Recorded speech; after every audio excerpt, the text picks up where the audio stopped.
Can we get a little more concrete and maybe just a simple example? We were talking about mobility as an Yes. issue, and I think that's a great example to illustrate how what we're talking about with addressing how the organization is structured and how you need to really address that. How are our organization structured? Yeah, well- I mean, look, we're big fans of mobility because some people would refer to it as parking, but look, the average college campus, here's what they're really dealing with.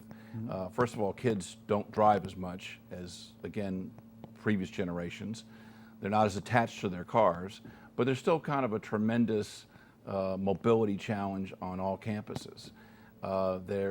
Everybody knows about the Uber and Lyft phenomenon, but there's a value to Uber and Lyft coming onto your campus. Most campuses just don't leverage that.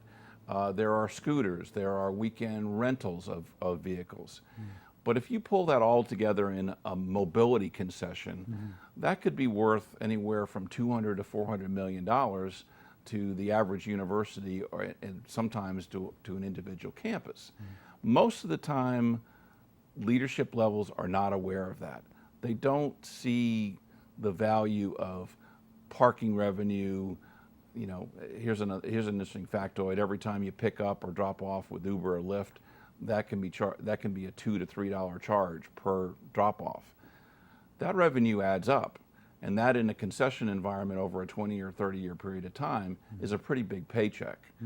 So again, we're solving that part of our practice, we're solving a bigger issue.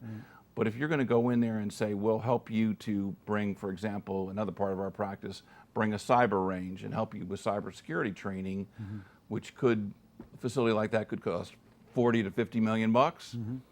Well, we just found $300 to $400 million to pay for that and some other projects. Right. So that's how it circles back into That's financing. how it circles back. Yeah.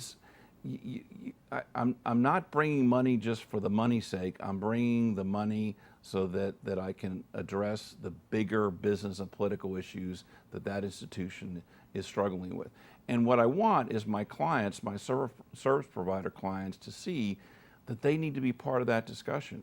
The client talks differently when they're not in budget mode.